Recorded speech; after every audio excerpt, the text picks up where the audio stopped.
다음은 기후재앙의 영향에 대해서 말씀을 드리고자 합니다. 먼저는 가뭄이 있을 수 있고 태풍이 또는 홍수가 때로는 빙하기가 녹으면서 질병 이러한 영향들이 있을 수 있습니다. 먼저는 이 가뭄으로 인해서 농작물의 폐해뿐만 아니라 농작물이 생산이 안 된다고 하는 것입니다. 극단적인 폭염에 노출된 인구가 약 4억 명이 넘을 것이라고 이야기합니다. 2010년에 러시아에서 발생한 폭염과 가뭄으로 러시아에서 밀 생산이 되지 않았습니다. 그러다 보니까 러시아가 시리아에게 식량 지원을 하지 못하고 러시아는 난민 사태가 발생되었고 이 난민을 유럽에서 받아줄 것이냐 받아주지 않을 것이냐는 논쟁을 하다가 결국 영국이 유럽연합에서 탈퇴를 선언하고 말았습니다. 이는 결국 기후변화가 사회적 패러다임까지도 바꾸어 놓았다고 하는 이야기가 될 수 있겠습니다. 또는 태풍이라든가 홍수라든가 해리케인이 될 수가 있겠습니다. 일본 하비기스에서 이틀 동안에 1000mm의 폭우가 쏟아졌습니다. 여러분 이게 이해가 되십니까? 예, 저는 시골에서 1시간에 300mm의 비가 오면서 한 3시간 그런데 산 중턱이 떠내려와 가지고 들판 가운데 앉았습니다. 그때에 이 물은 불보다도 훨씬 더 무섭구나. 그래서 이 홍수가 얼마나 무서운가 하는 것을 그때 느끼게 되었습니다. 이렇게 홍수를 맞이하면서 기후재앙에 대한 염려와 준비를 하지 않으면 매년 닥치는 이 홍수에 연례적 행사가 되고 말 것입니다. 그런 측면에서 우리는 기후재앙에 대한 대비책을 할 수 있어야 되지 않겠느냐 생각을 합니다. 또한 빙하가 녹기 시작했습니다. 하루에 약 5천만 톤의 얼음이 녹는다고 합니다. 그러면 해수면이 높아질 거 아니겠습니까? 그러면 이렇게 되면 해수면이 약 4m 상승되면 2050년이 되면 이 캐나다의 밴쿠버 지대가 낮은 이 지대는 물로 잠길 것입니다. 베트남에 있는 이 지역도 물에 잠길 것입니다. 남태평양의 기리바시 이 섬은 이미 수몰 위기 직전에 있고 또 2050년이 되면 완전히 물에 잠길 것이라고 전망을 하고 있습니다. 그렇게 되면 지구상에 약 2억 명의 사람들이 자기 집과 자기 땅을 버리고 떠나야 하는 이 아픔을 인류는 경험하게 될 것입니다. 이렇게 영구 동토증이 녹고 있다고 하는 것입니다. 지구의 마지막 온난화로 가는 방아쇠를 잡아 당겼다. 이렇게 말하기도 합니다. 25,000년 전에 이 빙하기에 수많은 동물들이 얼음과 함께 함몰되었지 않습니까? 그런데 죽지 않고 살아나는 것이 바로 바이러스다 하는 것입니다. 1918년 스페인 독감으로 인해서 약 5천만 명이 죽잖아요. 수많은 술록이 떼죽음을 당하잖아요. 근데 그때 그 원인이 무엇인지를 몰랐습니다. 그런데 2005년도에 이 독감으로 인해서 죽었던 그 시신의 여인에서 바이러스를 발견하고 실험했는데 성공을 했습니다. 이는 바로 질병의 판도라 상자를 열었다 이렇게도 이야기합니다. 이때 바이러스는 피토 바이러스로서 이게 우리가 신종 바이러스라는 말이 바로 여기에서 나왔던 것이고 이 바이러스는 보통 바이러스보다 10배 내지 20배의 크기라고 이야기하지 않습니까? 그렇다면 이 무서운 바이러스가 인간에게 침투해 온다고 한다면 우리는 백신도 없고 치료제도 없습니다. 빌 게이츠는 전염병이 핵폭탄보다도 더 무섭다고 지금 이제 이야기를 하고 있습니다. 오늘날 인류는 코로나 바이러스의 공포에 질려 있습니다. 이 바이러스는 어디에서 왔을까요? 동물의 바이러스가 인간에게 침투된 것입니다. 메르스는 낙타에서, 에볼라는 침팬지에서, 에이즈는 원숭이에서, 코로나 바이러스는 박쥐에서 왔습니다. 여러분 중국 사람들이 박쥐를 잡아먹는다고 이야기하잖아요. 인간은 자기 몸에 좋다고 하면 뭐든지 다 취할 수 있다고 생각합니다.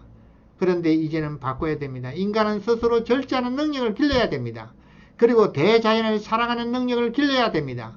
그래야만이 대자연 속에 살 자격을 지니고 살 수 있습니다. 만약에 지금 이 시간 우리는 대자연을 사랑하는 능력을 기르지 못하면 대자연 속에 살 자격을 상실하고 만다고 하는 것을 기억하셔야만 하겠다는 것입니다.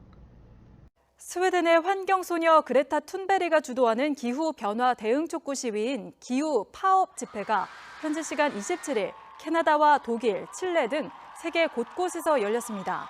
특히 툰베리가 참가한 몬트리올 시위에는 주최 측 추산 50만 명이 운집해 캐나다 시위 역대 최대 규모를 기록했다고 현지 언론이 전했습니다.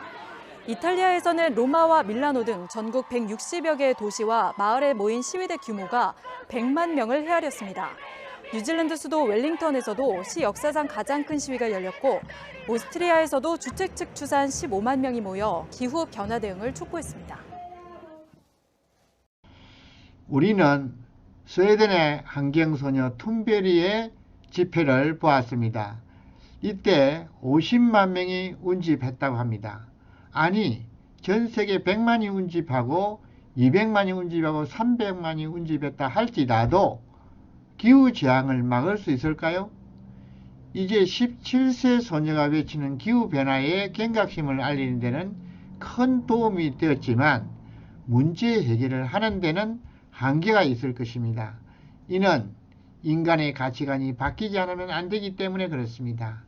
인간의 가치관이 바뀌어야만이 진정으로 기후변화의 문제를 이해하고 사랑하게 될 것입니다.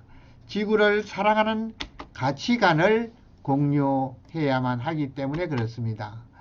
지구를 사랑하는 가치관이 우리는 이 기후위기를 인식한 첫 번째 세대요. 위험을 막을 수 있는 마지막 세대이며 다음 세대는 위기를 막을 수 없다고 하는 전체 절명의 사명감을 같이 안고서는 이 위기를 막을 수가 없을 것입니다. 인간의 가치를 회복하는 데 있어서 인간이 등장하기 전에는 이름조차 없었던 동식물들에게 대자연의 의미를 부여하여 그들의 생명을 찬양해주고 노래를 해주었습니다. 자연을 사랑하는 인간의 가치는 하나님적 가치고 천주적인 가치인 것입니다. 인간이 지구와 자연을, 우주를 위한 하동의 중심체라고 하는 사실입니다. 남자와 여자는 서로 다릅니다. 다르지 않는 것은 무엇일까요? 바로 사람은 남자와 여자가 다르지 않습니다. 동물과 식물과 사람은 서로 다릅니다. 다르지 않는 것이 있다고 한다면 생명의 본질인 염색체로 되어 있다고 하는 것입니다. 사람은 46개의 염색체 배율로 되어 있고 토끼는 44개의 염색체 배율로 되어 있습니다. 사람은 다른 동물과 특출하다고 생각하는데 염색체의 배율로 보면 동물과 다를 바가 없습니다. 다음은 동물, 식물, 강물을 더 쪼개 들어가면 소립자가 됩니다. 다 다릅니다. 그럼에도 불구하고 다르지 않는 것이 있다고 한다면 양성과 음성으로 되어 있다고 하는 것입니다. 지금 이 운석은 50년 전에 호주에서 발견된 달걀 운석입니다. 지구로부터 약 3000강년 떨어져 있는 운석인데 이 운석의 생성은 50억 년 내지 70억 년 전에 만들어졌다고 합니다. 이 말은 지구가 탄생하기 전에, 태양계가 탄생하기 전에 이미 전 우주의 근본은 이렇게 양성과 음성으로 되어 있다고 하는 것을 알 수 있게 됩니다. 이런 양성과 음성의 이성성상이 실체적으로 전개되어서 이 우주 만물이 전개되었다고 하는 사실을 알게 됩니다. 다시 말해서 나와 우주가 다르지 않고 내가 우주를 닮아서 우와 일체라고 하는 하나의 공동체 의식을 느끼게 되는 것입니다. 이 아름다운 지구를 한번 보십시오. 이 아름다운 지구를 누가 가꾸어야 되겠습니까? 바로 인간이 이 아름다운 지구를 가꾸어야 될 의무와 책임이 있다고 하는 사실을 오늘 우리는 함께 깨달을 수 있어야 됩니다. 어떤 심정으로? 부모의 심정으로 여기에 있는 이 자녀를 사랑하는 이 어머니의 지극정성의 사랑의 마음, 또한 이 호랑이를 새끼를 기르는 이 부모의 마음은 모두가 다 이 부모주의가 인류의 내지는 전 세계의 생명의 공생의 답이 될 수 있을 것입니다. 이러한 내용을 중심 삼고 저희들에게 가르치셨던 문선명 선생님은 자연을 파괴하고 환경을 오염시키는 행위를 더 이상 방치하거나 용납해서는 안 될 것이다. 자연을 사랑하는 것은 곧 인간을 사랑하는 것이며 더 나아가서는 하나님을 사랑하는 것이라고 말씀해 주셨습니다. 더 여기 한학자 총재님께서도 기후변화와 환경 파괴가 굉장히 마음 아파하시면서 해양권을 개발해서라도 기후 문제를 해결하고 바다의 환경을 보호해서 이 식량 에너지를 만들어야 되겠다고 지금 계획을 세우고 계시는 것입니다. 저는 마지막 결론을 지으려고 합니다. 월드 서밋 2020 이 종회 때 기조연설을 마리오 몰리나 박사님이 해 주셨습니다. 이번 이 종회 때에 여기에 모여있는 이런 수많은 석학들이 이게 IAPP 세계평화국회의연합, 세계평화종전연합, 세계평화정상연합, 세계평화경제연합, 세계평화학술연합 이런 모든 지구의 이 지성인들이 공생, 공영, 공이라는 문제를 가지고 진지하게 정말 함께 노력을 해 주셨습니다. 이때 몰리나 박사님께서 기후변화가 기후위기라고 하는 것을 강조하시면서 이 기후위기를 막지 못하면 기후재앙으로 우리에게 다가올 것이고 이렇게 재앙이 다가오면 인류는 공면할 수밖에 없을 것이라는 것을 말씀해 주시면서 이걸 극복하기 위해서는 결국 사랑의 마음, 하나님이 이 피조세계를 사랑으로 창조하시고 하셨던 것처럼 우리도 이 자연의 세계를 아름다운 사랑의 마음으로 가꾸지 않으면 안 된다고 하는 말씀을 해 주셨습니다.